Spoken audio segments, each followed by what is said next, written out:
என்னங்க சார் உங்க சட்டம் அப்படின்ற திரைப்படம் மூலியமா நமக்கு தெரியும் பிரபு ஒரு நல்ல இயக்குனர் அப்படின்னு சொல்லி, அதுக்கப்புறமா என்ன திரைப்படம் தான் இயக்க போறாரு அப்படின்ற மாதிரி எல்லாரும் யோசிச்சுட்டு இருந்தோம். இப்போ ஒரு அண்ணன் தங்கச்சி சென்டிமெண்ட்ல சூப்பரான படத்தை உருவாக்க போறாங்க அப்படின்னு சொல்லியிருக்காங்க. பிரபு ஜெயராமுடைய இயக்கத்துல மை டியர் சிஸ்டர் அப்படின்ற ஒரு திரைப்படம். இந்த படத்துல அருள்நிதி நடிக்க மம்தா மோகன்தாஸும் நடிச்சிருக்காங்க. ஒரு சூப்பரான சென்டிமெண்ட், இந்த சிப்லிங்ஸ்குள்ள இருக்கக்கூடிய பாண்டிங்கை சொல்ற மாதிரி ஒரு சென்டிமெண்டா இருக்கக்கூடிய திரைப்படம் தான். நல்ல ஃபன் எலமெண்ட்ஸும் வச்சிருக்காங்க இந்த திரைப்படத்துல அப்படின்ற மாதிரி தான் சொல்லியிருக்காங்க. இந்த படத்துடைய ஷூட் ரொம்பவே விறுவிறுப்பா போய்கிட்டு இருக்கான். நிவாஸ் கே பிரசன்னாவுடைய இசையமைப்புல உருவாகிற இந்த படத்துடைய ப்ரோமோ ரிலீஸ் ஆகி செம வைரல் ஆச்சு. அண்ட் படத்தை நாங்கள் ஸ்டார்ட் பண்ணிட்டோம் அப்படின்ற மாதிரி அனௌன்ஸ்மெண்ட்டும் கொடுத்துருந்தாங்க. இப்போ இந்த படத்துடைய ஷூட்டிங் ரொம்ப விறுவிறுப்பா போகுது அப்படின்னும், டிமாண்டி காலனி 2க்கு அப்புறமா அருள்நிதிக்கு ஒரு நல்ல நம்பிக்கை கொடுக்கக்கூடிய திரைப்படமா இது இருக்கும் அப்படின்ற மாதிரி தான் நம்புறாங்க.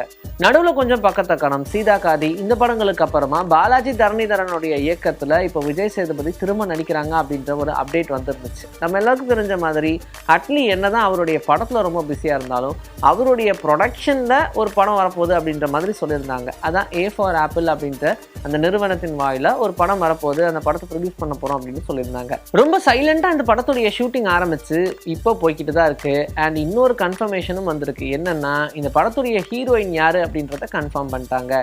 லிஜுமோல் ஜோசப் நம்ம எல்லாருக்குமே தெரியும். சிவப்பு மஞ்சள் பச்சையா இருக்கட்டும், இல்ல ஜெய் பீம் அப்படின்ற படமா இருக்கட்டும், இதுலலாம் அவங்களுடைய நடிப்பு தாறுமாறா வெளிக்காமிச்சிருப்பாங்க. இப்போ லிஜுமோல் ஜோசப் தான் இந்த படத்துல விஜய் சேதுபதிக்கு ஜோடியா, அதாவது இந்த படத்துடைய கதாநாயகியா நடிக்கிறாங்க அப்படின்ற மாதிரி கன்ஃபார்ம் பண்ணியிருக்காங்களாம். ஸோ சீக்கிரமாகவே அஃபிஷியலாக ஒவ்வொருத்தருடைய ஆன்போர்ட் போஸ்டர்ஸும் ரிலீஸ் ஆகும். அதன் வாயிலாக நம்ம தெரிஞ்சுக்கலாம்னு நம்பலாம். மாருதியுடைய இயக்கத்தில் பிரபாஸோடைய நடிப்பில் தி ராஜா சாப் அப்படின்ற படம். இந்த படம் பெருசாக பேசிக்கிட்டே இருக்காங்க.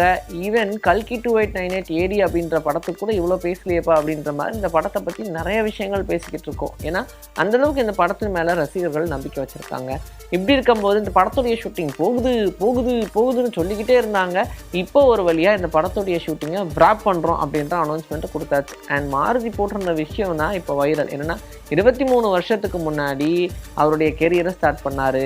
அதே நாளில் இன்னைக்கு தி ராஜா சாப் திரைப்படத்துடைய ஷூட்டிங்கை வ்ராப் பண்ணியிருக்கோம் அப்படின்ற மாதிரி சொல்லிட்டாங்க.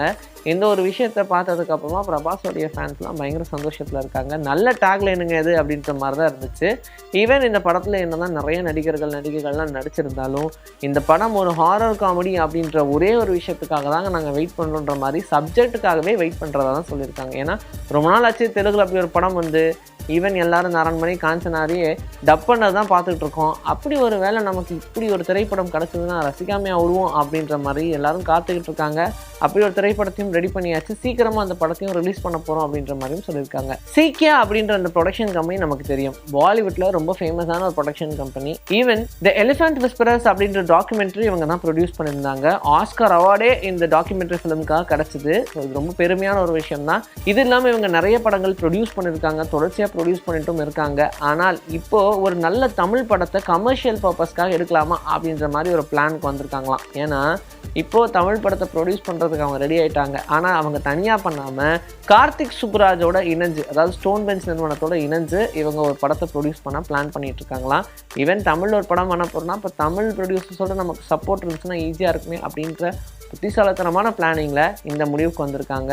ஸோ அவங்களுடைய ப்ரொடக்ஷனில் இப்போ ஒரு திரைப்படம் சூப்பராக உருவாக போகுது. ஸோ இந்த படத்தை கார்த்திக் சுப்புராஜே எழுதியிருக்காங்களாம். அவரே டைரக்ட் பண்ண போகிறதாவும் இப்போ பேச்சு போய்கிட்டு இருக்கு. பட் அது எந்த அளவுக்கு கன்ஃபார்ம் அப்படின்னு தெரியல. ஆனால் இவங்க 2 பேருடைய ப்ரொடக்ஷனில் உருவாகுது அப்படின்றத மட்டும் கன்ஃபார்ம் பண்ணிட்டாங்க.